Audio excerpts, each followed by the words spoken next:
Hello बच्चों, कैसे आप सब लोग। उम्मीद करते हैं आप सभी लोग अच्छे से पढ़ रहे होंगे। बच्चों अभी जो हम करंट में आपको मैथ में चैप्टर दे रहे हैं वो आपका चैप्टर नंबर 11 है, 3 डायमेंशनल ज्योमेट्री है, ठीक है। जिसका आज हम लोग जो लेक्चर करने जा रहे हैं लेक्चर नंबर 4 होगा। इससे पहले मैंने लेक्चर नंबर 3 में आपको बताया था कि equation of line passing through a point and given vector था जो कि पैरेलल टू लाइन था। यानी इक्वेशन ऑफ लाइन आपको निकालना था जिसमें आप कैसे पता कर रहे थे, passing through a point and parallel to a vector given था आपको। उस लाइन के वेक्टर पैरेलल जो होता है वो भी दिया था। अब क्या बदल गया इसमें, अब इसमें बस आपको ये करना है, इक्वेशन ऑफ लाइन निकालनी है जिसमें पासिंग थ्रू 2 पॉइंट्स होगा। लाइन कहाँ से पास हो रही होगी, 2 पॉइंट से पास हो रही, ऐसी लाइन की इक्वेशन अब आपको निकालनी होगी, ठीक है। तो बस बच्चों कॉपी पेन पेपर लेकर के बैठा करो हमेशा और बस हेडिंग लगा लो। जल्दी से शुरू करते हैं आज की क्लास। सबसे पहले इक्वेशन निकालेंगे, इक्वेशन इन वेक्टर फॉर्म। पिछली बार भी हम लोगों ने वेक्टर फॉर्म में, कठिन फॉर्म में इक्वेशन निकाली थी, तो पहले इक्वेशन इन वेक्टर फॉर्म निकालते हैं। वेक्टर अलजेब्रा खत्म तो हो गया लेकिन चली चीजें वही रही हैं क्योंकि ये उसी का पार्ट है, उस चीजों को हेल्प करेगा जिन्होंने वेक्टर अलजेब्रा अच्छे से करा है। तो 2 पॉइंट हमें बनाने होंगे। पहले तो प्लेन अपना बना लीजिए, कोऑर्डिनेट सिस्टम रेक्टेंगुलर प्लेन, जिस तरह से आप जानते हो इसको,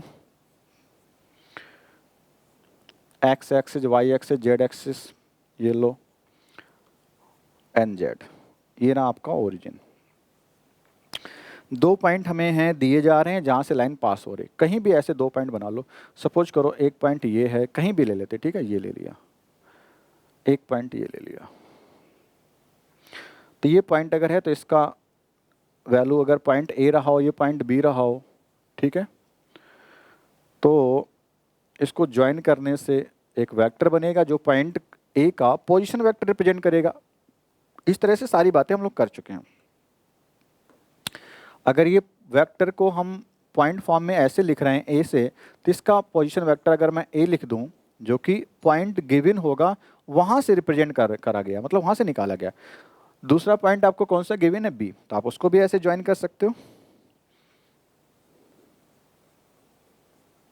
ठीक है। ये पॉइंट बी है, उसी के कोरस्पॉन्डिंग उस वेक्टर को हम लोग क्या बोल रहे होंगे, वेक्टर बी बोल देंगे, पॉइंट बी का।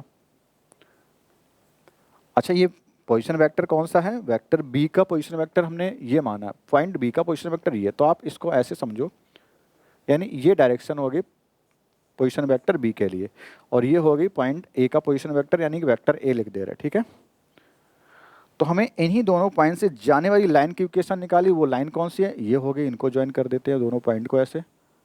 इस लाइन की इक्वेशन आपको निकालनी है। सबसे पहले निकालेंगे हम लोग वेक्टर फॉर्म में, then after in Cartesian form. तो अब हमें एक वेरिएबल पॉइंट लेना होगा।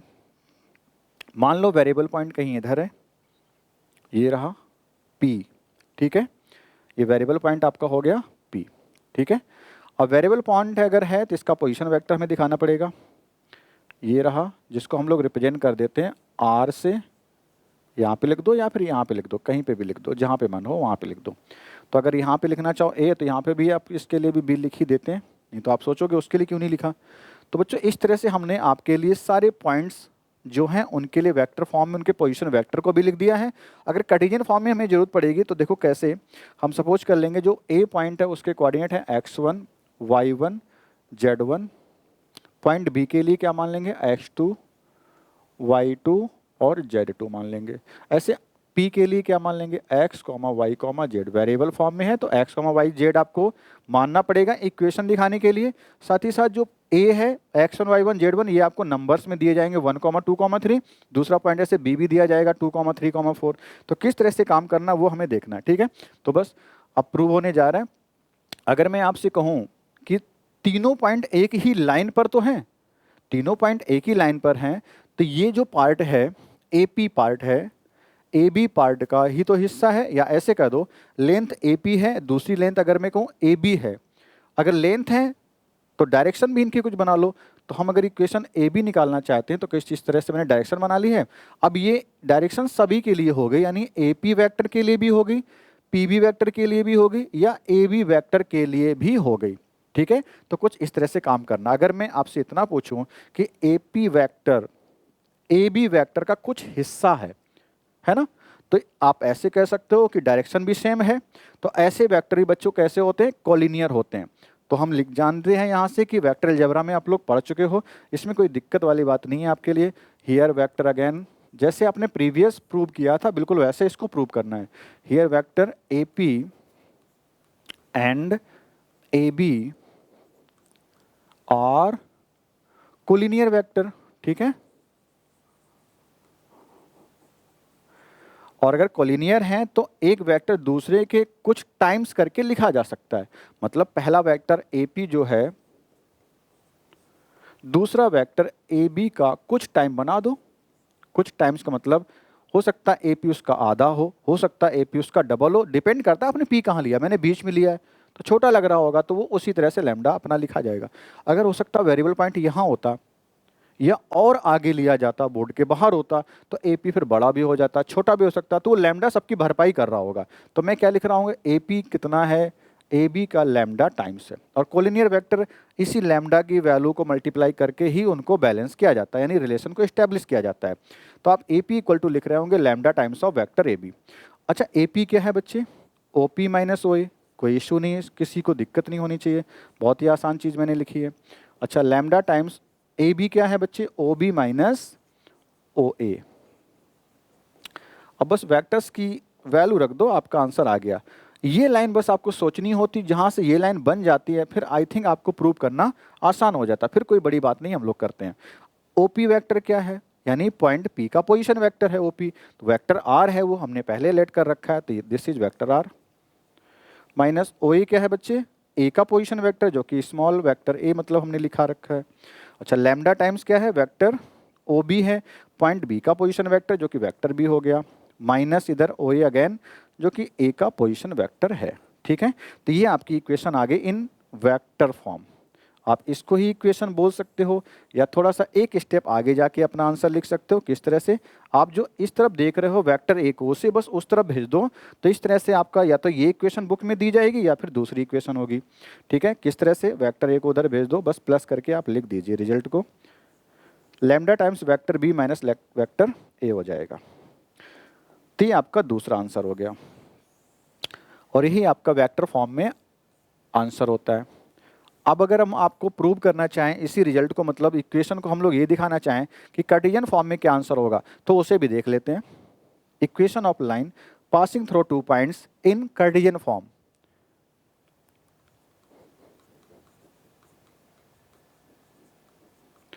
कार्टेशियन फॉर्म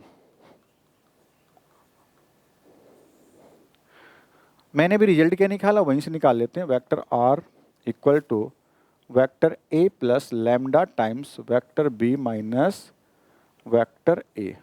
ठीक है, वैल्यू रखते हैं।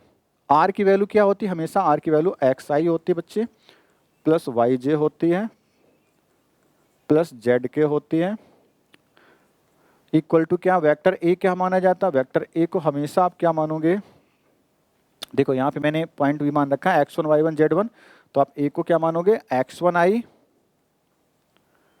क्योंकि पॉइंट अगर x1 y1 z1 है तो उससे वेक्टर क्या बनता है, x1 i plus y1 j plus z1 के, x1 i plus y1 j plus का z1 के। इस तरह से ये वेक्टर ए लिखा, plus lambda times vector B minus vector A. तो यहाँ पे पहले बी और ए की बात कर लेते हैं। वेक्टर बी कितना हो गया, x2i प्लस y2j प्लस का z2 के। क्यों, क्योंकि वेक्टर बी कौन है, पॉइंट बी का पोजीशन वेक्टर है, और पॉइंट बी कौन है, पॉइंट बी है x2 y2 z2, तो उससे वेक्टर क्या बनेगा, x2 इस तरह से। ठीक है, वेक्टर ए क्या है, x1i y1j z1 के। अब अगर मैं आपसे इतना पूछूं कि वेक्टर बी माइनस ए क्या आने वाला है, यानी आई से आई सब्ट्रैक्ट कर लो, वाई से वाई, जे से जे, के से के, तो x2 माइनस x1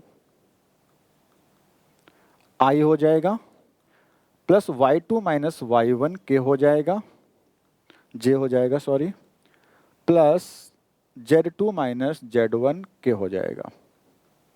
ठीक है, ये जे लिखा हुआ है, दूसरे कलर से लिख देते हैं इसको, ये जे लिखा हुआ, ठीक है ओके। तो जो b माइनस है उसकी जगह पे हम लोग क्या लिख रहे होंगे, यहाँ पर ये वैल्यू रख रहे होंगे, जो कि मैं डायरेक्ट यहाँ पे लिख रहा हूँ, x2 माइनस x1 आई प्लस y2 माइनस y1 जे प्लस z2 माइनस z1 के। तो इस तरह से हमने लिखा। अब बच्चों को करना क्या होगा, यहाँ पे दोनों तरफ आई जे के कंपोनेंट को क्या करना, कंपेयर। उससे पहले आप इसको इधर टर्म को ट्रांसफर कर लेना, ठीक है। आप इधर टर्म को ट्रांसफर कर लेंगे किस तरह से, देखो इधर जब लाएंगे तो ये आपका सब्ट्रैक्ट हो रहा होगा, x1 सब्ट्रैक्ट होगा यहाँ से x से, तो x माइनस x1 आई आ जाएगा। y1 सब्ट्रैक्ट होगा y से, तो y माइनस y1 हो जाएगा j।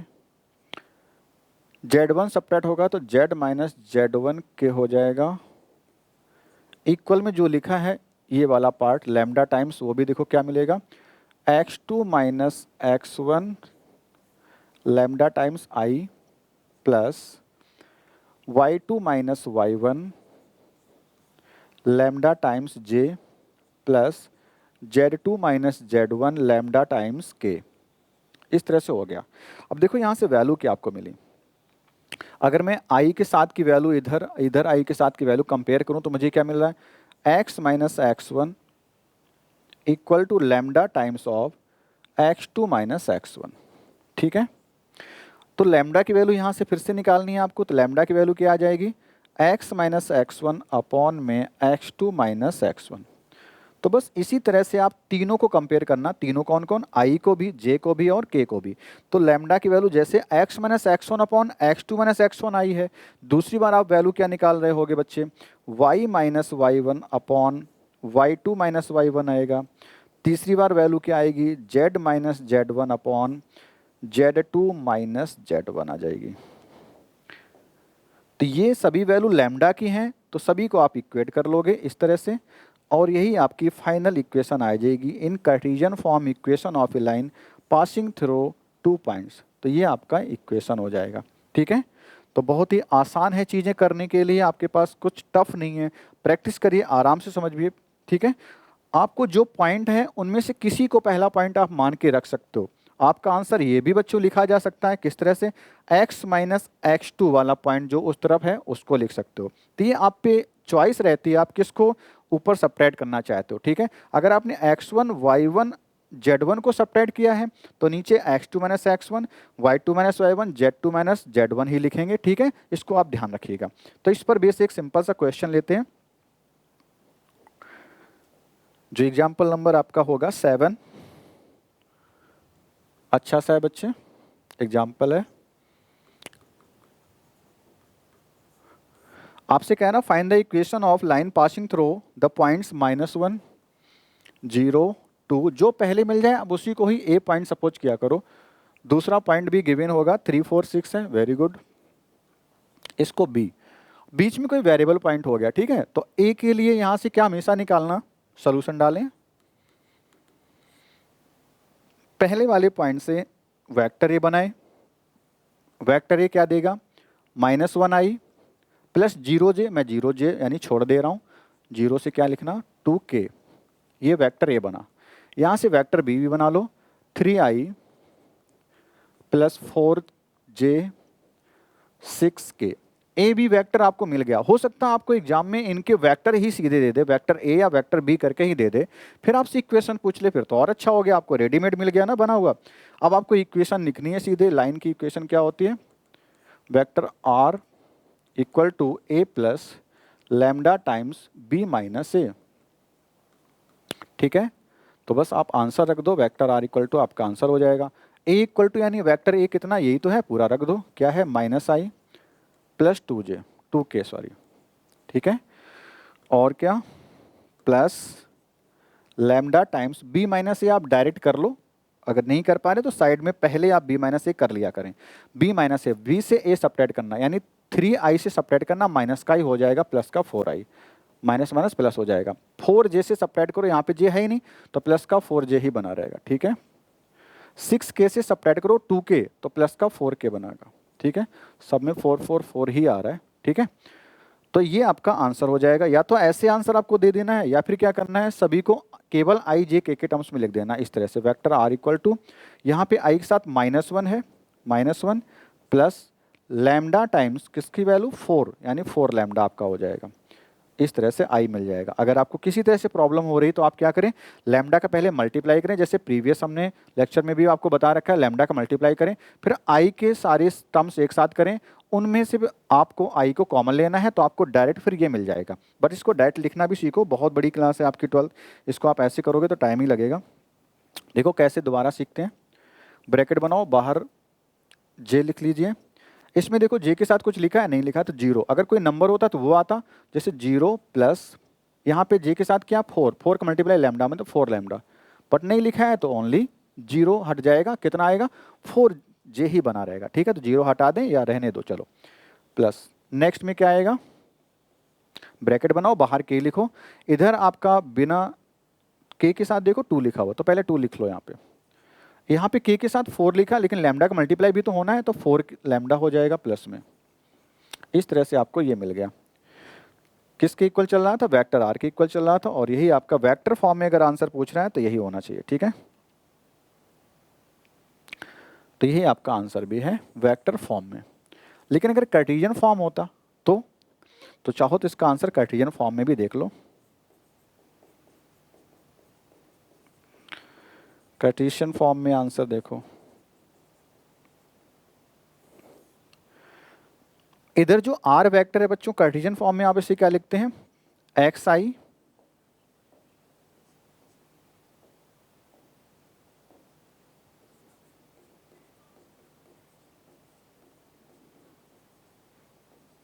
एक्स आई प्लस वाई जे प्लस जेड के आप लिखते हैं ना, यही तो लिखते हैं ना कार्टेशियन फॉर्म में। फिर क्या करना, इधर आई के साथ क्या लिखा एक्स, आप उस एक्स को कंपेयर किससे करेंगे, इधर जो लिखा एक्स मतलब आई के साथ इधर क्या लिखा एक्स, इधर आई के साथ क्या लिखा -1 प्लस 4 लैम्डा, और सबसे बस लैम्डा की वैल्यू ही निकालना होता है।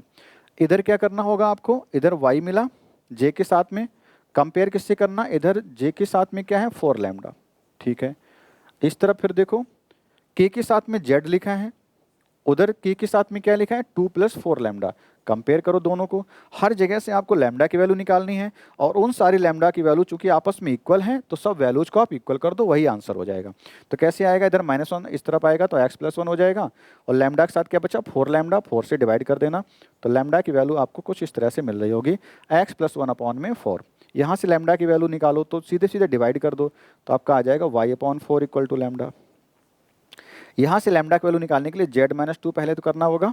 ठीक है, z-2 आपने कर दिया, इक्वल कितना 4 लैम्डा, 4 से डिवाइड किया तुरंत हमने, और इक्वल टू लैम्डा आपका आ गया,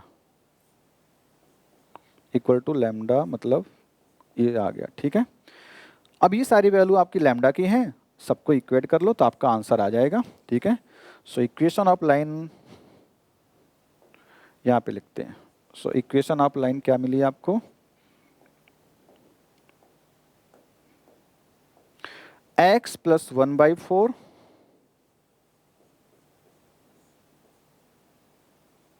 equal to y/4 equal to z-2/4। अगर पूछता तो आप ऐसे लिख सकते थे, और 4 को कैंसिल भी कर सकते हो आप यहाँ से। 4 को अगर कैंसिल कर दिया तो क्या मिलेगा, x+1 equal to y equal to z-2। आप इसको ऐसे भी लिख सकते हो आंसर को, x+1, कलर बदल देते हैं,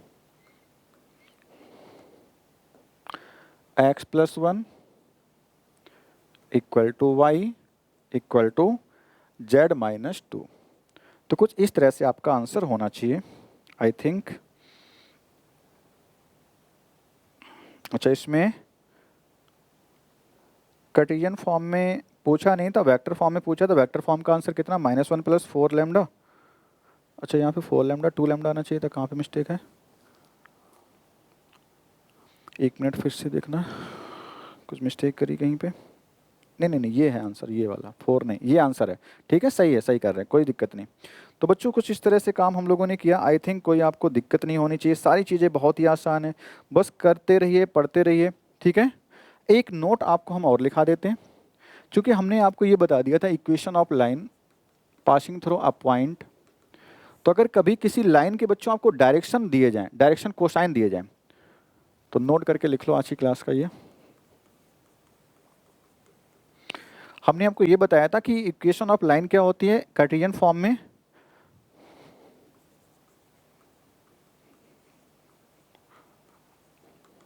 आप लिखते हैं x माइनस x1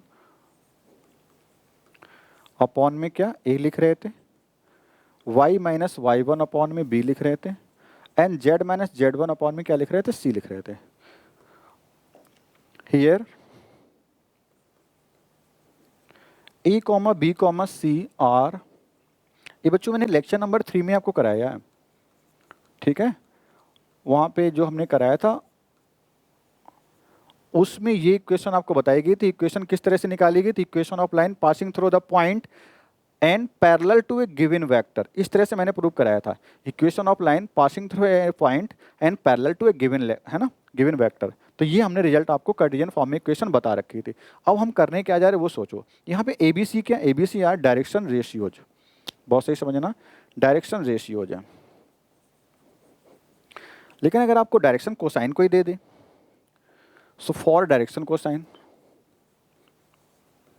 DC जिसे हम लोग बोल रहे थे, या डायरेक्शन कोसाइन LMN बोल रहे थे, है ना, तो डायरेक्शन कोसाइन के लिए आपको क्या करना होगा, यानी L comma M comma N अगर दिया जाता है तो हम लोग एक चीज़ अच्छे से जानते हैं कि L क्या था, प्रोपोर्शनल टू A था, M प्रोपोर्शनल टू B था, and N proportional to C था।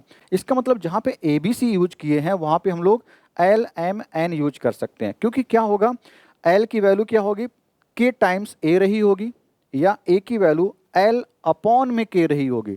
तो हर जगह यहाँ पे L upon K, M upon K, C upon K आएगा, K सब में आएगा, वो कैंसिल हो जाएगा, तो ओनली बचेगा क्या, L यहाँ पे M यहाँ पे N। तो डायरेक्ट आपकी इक्वेशन क्या आ जाएगी, देखो, सो इक्वेशन बिकम्स, कब के लिए मैं लिख रहा हूँ, जब आपको डायरेक्शन कोसाइन दिए जाएंगे, तो इक्वेशन हो जाएगी x माइनस x1 अपॉन में L, y minus y1 upon में M, z minus z1 upon में N। तो equation of a line passing through a point and having direction cosine L comma M comma N। इस तरह से अगर आपको दिया जाता है तो आप आसानी से चीज़ें कर लेंगे। सब चीज़ें आसान हैं, मैथ से बच्चे प्रैक्टिस बस मांगती है, आप प्रैक्टिस करिए, सारी चीज़ें आसान हो जाएंगी। इससे पहले ये आपने जो प्रूव किया, एक अच्छा सा क्वेश्चन हम लोगों ने हैंडल किया है, जिसमें हम लोगों ने क्वेश्चन करा क्या कि equation of line passing through 2 point देखा। बच्चों ऐसे ही सिमिलर क्वेश्चन आपकी एक्सरसाइज में है, आप उनको भी करने की कोशिश करिए, सब निकलेंगे, फिर भी हम लोग नेक्स्ट लेक्चर में आपको 11.2 ही सॉल्व करा रहे होंगे। तो बस जुड़े रहिए, सबके साथ सेशन को शेयर करिए, सभी को बताइए कंटेंट आपको फ्री मिल रहा है, तो अच्छे मार्क्स लाने की पूरी हमारी कोशिश रहेगी कि आपको वो सारी हेल्प की जाए ताकि आपके अच्छे मार्क्स आ सकें, ठीक है। तो जुड़े रहिए, सबके साथ सेशन को शेयर करिए, मिलते हैं बच्चों नेक्स्ट क्लास में। Thank you very much.